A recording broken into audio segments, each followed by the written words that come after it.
Right, I think it's time for an updated what's in my bag video, including some of your queries and questions about my bag and about my gear. So let's empty this all out and see what we've got. Courtney Victoria, a Veo Active backpack and a whole load of gear.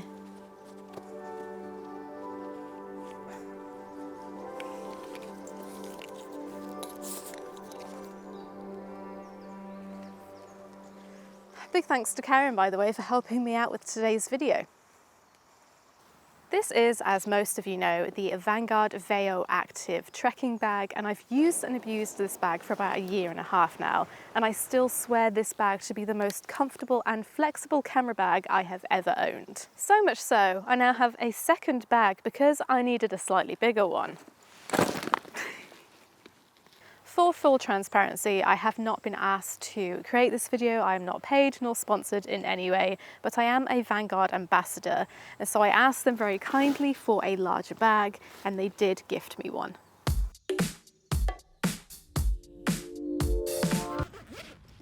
Right, let's start with the main compartment. So we have a zippable inner bag here, which comes out if you wish to use this bag as a trekking bag. 99% of the time, I leave this in because I use this mainly as a photography bag. When I'm traveling, I keep this zip top out so I can zip it up so that my gear doesn't shift, especially if I haven't closed the main compartment properly. Otherwise, when I'm not traveling, I just tuck this under because I don't need to use it. That way I can access my gear faster.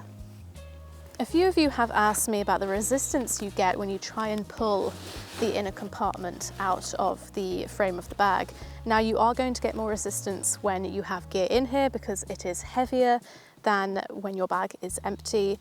But this tightness, this resistance, is actually going to keep your gear nice and secure in your bag, especially when you're walking around moving. Nothing is going to shift, so your gear is really secure in there. So the main bulk of my photography gear goes in this main compartment, and what I put in here depends on what I'm photographing and whether I'm filming or not. So I have a Nikon D750 in my camera bag. I picked my first D750 up in, I think, about 2017, and I also have a Nikon D850, which I purchased at the end of 2022, I think.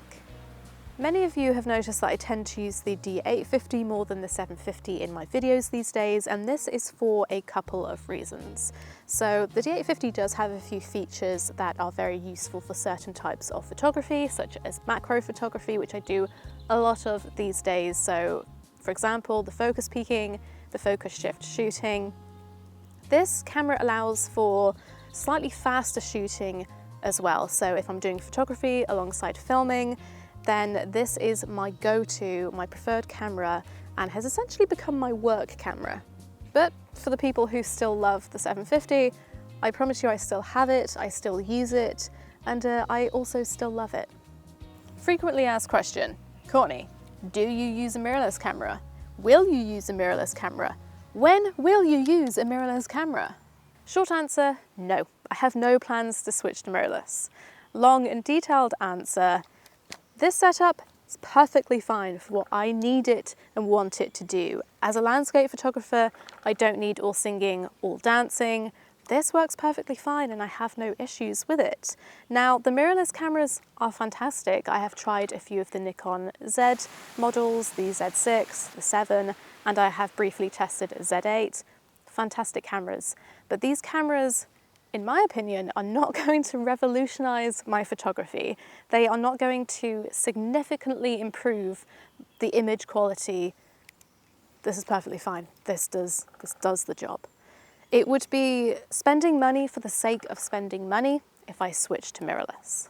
Now, at some point, I will change my setup, and the reason for doing so will simply be to downsize, to get a setup that is smaller and lighter, because as much as I love this, yes, it can definitely be big and bulky.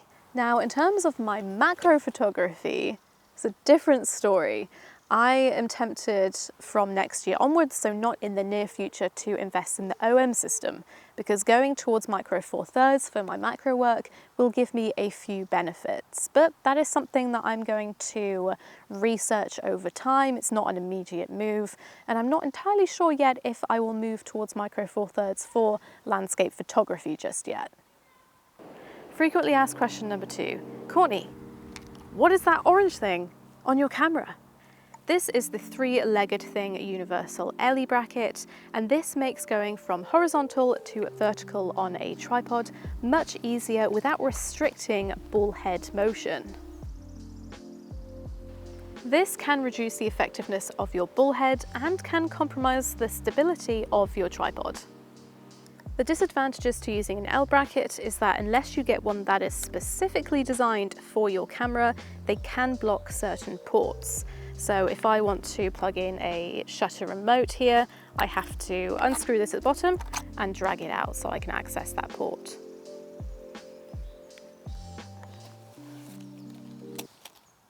Oh. Forest is providing snacks today. Wonderful. So, lenses. I have a 24 to 120mm lens, a nice versatile lens, a 16 to 35 wide angle lens, a Tamron 100 to 400 telephoto lens, a Laowa 100mm 2x magnification manual macro lens, and a Sigma 105mm macro lens which has autofocus, which I use paired with my D850 for the focus shift shooting function. When it comes to choosing between my 2 macro lenses, it is magnification over speed, and I do tend to lean towards speed fairly often, more so when I'm filming, just because filming, as I previously mentioned, is quite time consuming. So Courtney, how do you decide what you pack for a photo shoot? Well, obviously I don't take all of my gear out with me, that would be excessive. So it really depends on what I'm photographing. So I'll decide on the subject and then pack my lenses accordingly. So for example, if I want to go photograph a waterfall, I'm likely to pop my wide-angle lens in. But my wide-angle lens isn't great in the forest, so I'm more likely to pop my macro lens in. But for general landscapes, I might swap my macro lens out for a standard zoom or telephoto. Courtney, what is your favourite lens to use? I really love using a macro lens at the moment. I love searching for all the tiny subjects and textures in the forest and in nature. But for my landscape photography, I love a wide angle lens. I love foraging for interesting foreground subject. Now, what is my least used lens, or the lens that I take out but hardly use? My Tamron 100 to 400. Now I admit, when I just had the Veo Active 46, I really hesitated putting this in my bag often just because it is so big and quite weighty. If I was filming as well, I just couldn't get as much gear in my bag as I wanted to. Now that I have a slightly bigger bag, this fits in much nicer, and I'm more likely to take it out and use it. Now, I do want to challenge myself to use this lens a bit more. Many of you tell me, Courtney, use your telephoto lens more. It's fantastic for landscape photography.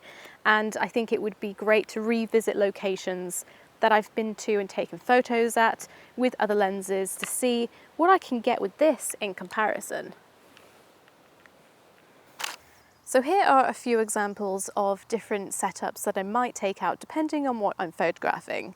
So if I'm doing a really simple landscape shoot, then I'll take a camera body and I'll take my 24 to 120mm lens, potentially a second lens as well, and a polarizing filter.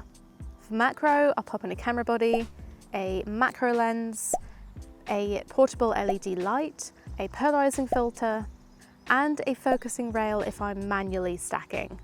Now let's say I was doing waterfall photography and filming.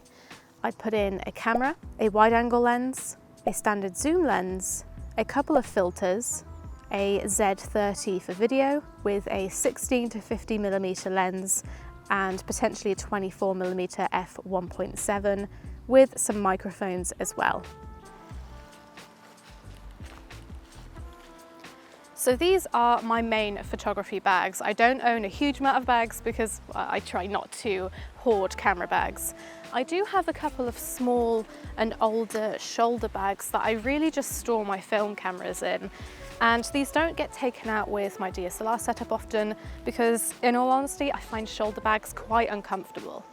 I do prefer backpacks, and to be honest, when I go out and do photography, I don't just pop out for an hour, 30 minutes to an hour. You know, I like to go out for as long as possible. So I usually have camera gear and a day pack with me. So I choose a bag that is essentially a 2-in-1.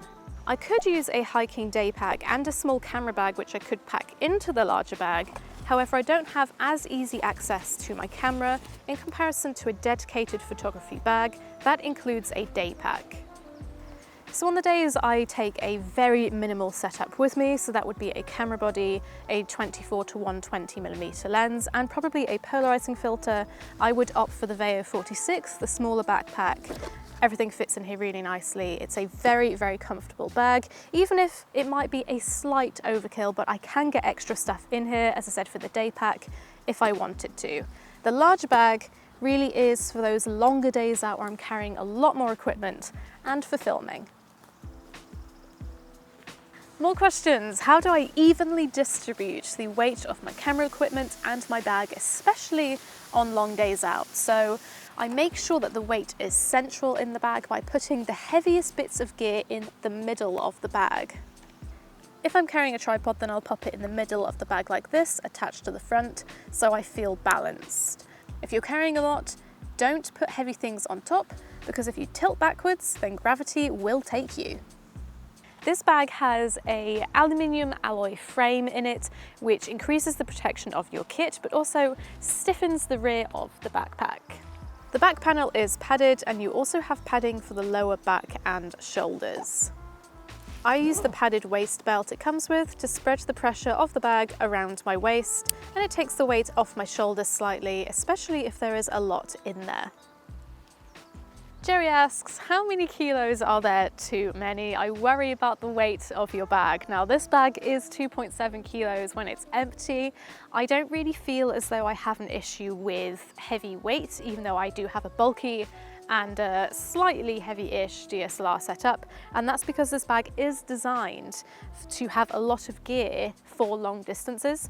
Besides, I'm still fairly young-ish and most of the time fairly energized. So I mean, I can squat with this thing on, I could sprint in it if I wanted to. Heck, I could even dance with this thing on my back as well. And to be fair, for some reason, some of you seem to think I'm like 6 foot tall. I'm 5'3" just. This is an average size bag. It just looks big on me. Right, so let's get back to gear, and now we're going to take a look at filters. So I am currently using the Kase Armour system, and I've been using this since April. First time I used it, I took it out to Iceland, and this magnetic filter set is absolutely cracking for the outdoor and landscape photographer. So this is the case that it all comes in. It's a great storage case, but it's not really ideal for popping in a bag, in my opinion, because it's so big. I've seen people attach it to the outside of their camera bags, on belt buckles, but I'm really not into that. So I take out what I need and use other smaller filter cases that I have lying around. I was initially really dubious about a full magnetic filter system, but actually the magnets on these are very, very strong. You definitely know that they're not going to fall off when they're on your lens. And they're just so easy to pop on. 1, 2, there you go, set up. There's no faffing, there's no screwing stuff on. It's fantastic. I always have a circular polarizing filter on hand, and these days I really like using graduated ND filters as well. This one here is a reverse grad ND. If you'd like to get your shot in one without having to do things like exposure bracketing, then having a grad ND is really, really useful, especially if you're working with very bright sky.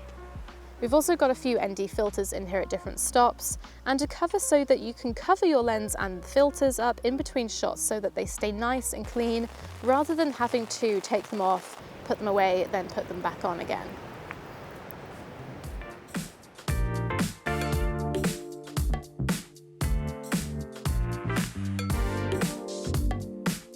So moving on to a few small accessories, we have a focusing rail by nosey, and this handy dandy little rail will make sure that you are precise and that you are stable when you're working with higher magnifications doing macro photography. Next, I have a small video light by Small Rig, and I use this again for my macro photography, so it can get really dark in the forest sometimes. So I use this just to bounce a bit of light onto my subject.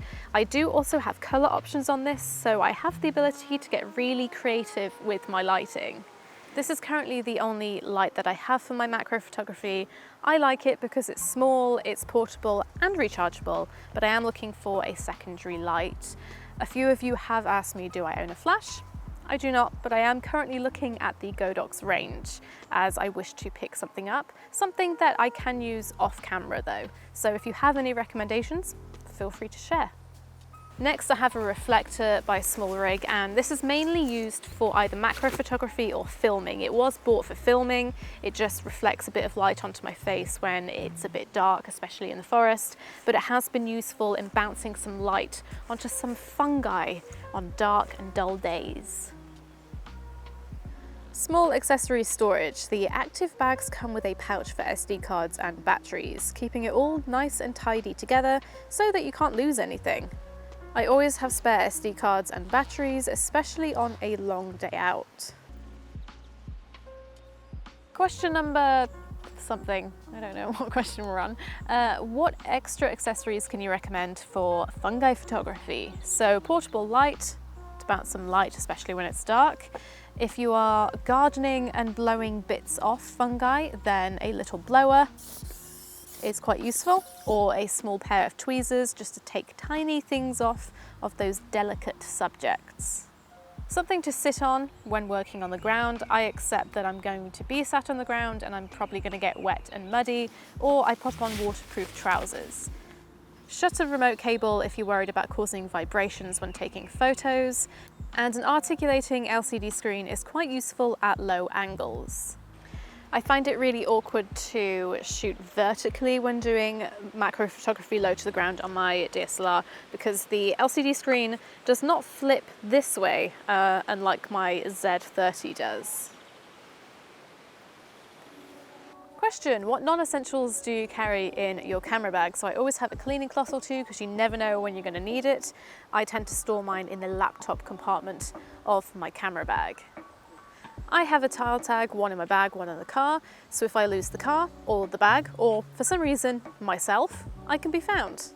Safety is always very important, so a small whistle is useful if you're hiking. This bag actually has a whistle on the clasp there on the shoulder strap, which is pretty cool. Otherwise, it depends on the time of year and what type of shoot I'm doing. So in the summer, I might want to take mosquito repellent or sunscreen. In the winter, I'm going to want warmer clothing, so hats, waterproof trousers and gloves. I prefer wool gloves. I find them much warmer, but the problem is that they are not waterproof, so I might need waterproof gloves in there as well.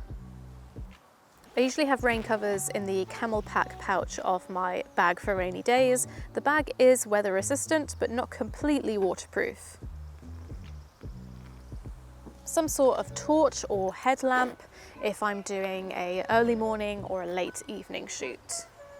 If I'm going to a place that I don't know very well or I'm visiting for the first time, I will probably have some kind of map with me. It could be a physical map, but I also use OS maps, which is very, very useful in planning trails and routes.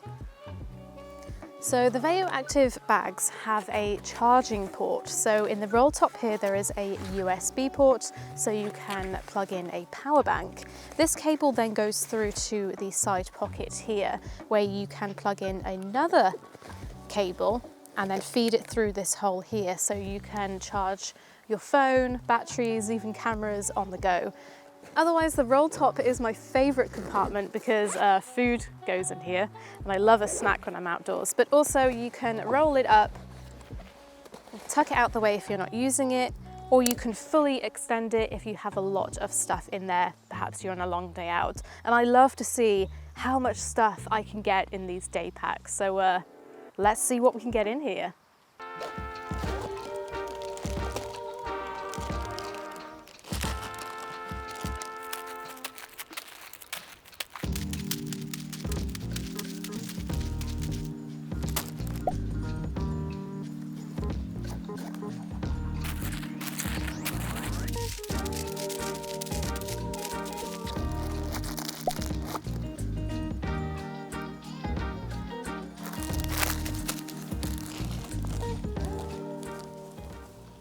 Tripods. So I have two tripods. They are both from Vanguard. They are both carbon fiber and travel tripods, which means that they're lightweight and they can fold up to a nice small size, which is great when you're traveling.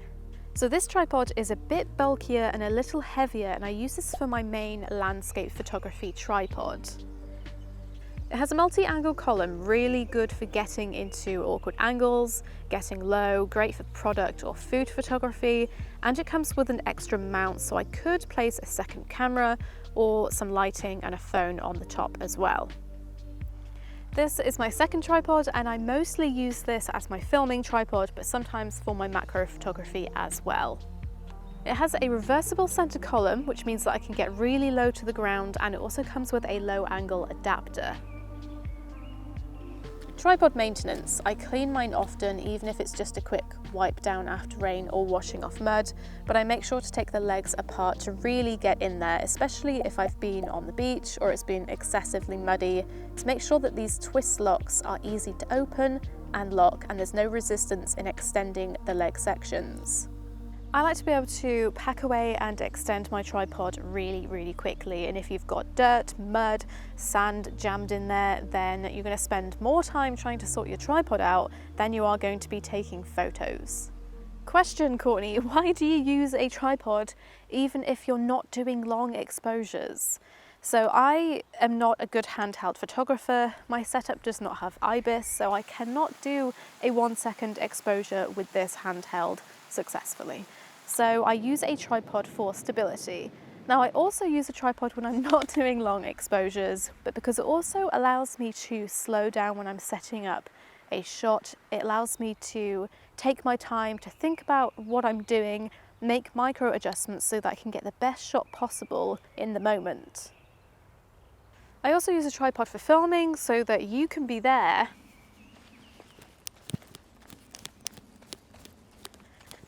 and I can be over here. Otherwise you will just get a continual shot of this really close to my face, which you probably don't want, to be honest, looking right up my nostrils.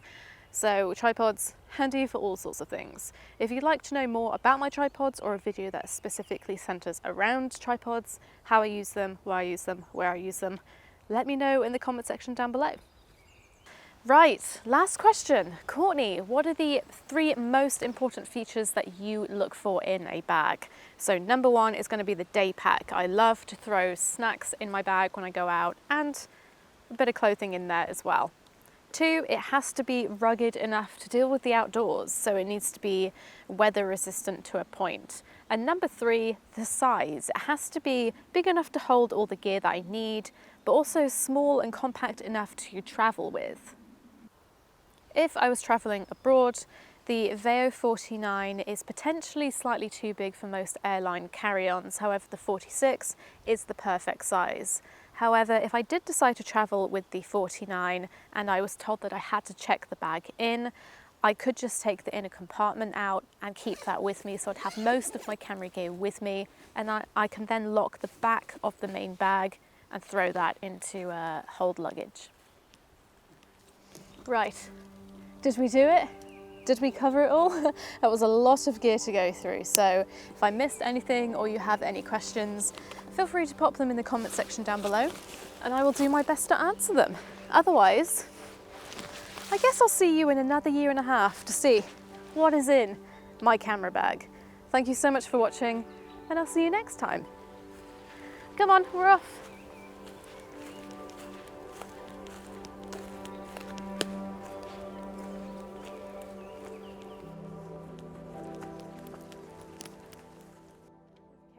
Or speed, and you will notice that I tend to choose speed a bit more often when I'm filming, because as I previously mentioned, filming can be quite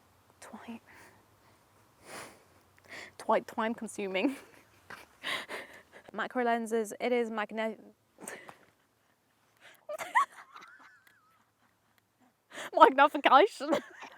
It's magnification of speed. When it comes to choosing between, I've got the giggles. Previously, filming can be I said previously, filming can be and it's fantastic because it's such a fast and easy setup. It's on in seconds. if you get the right side of the magnet, that is.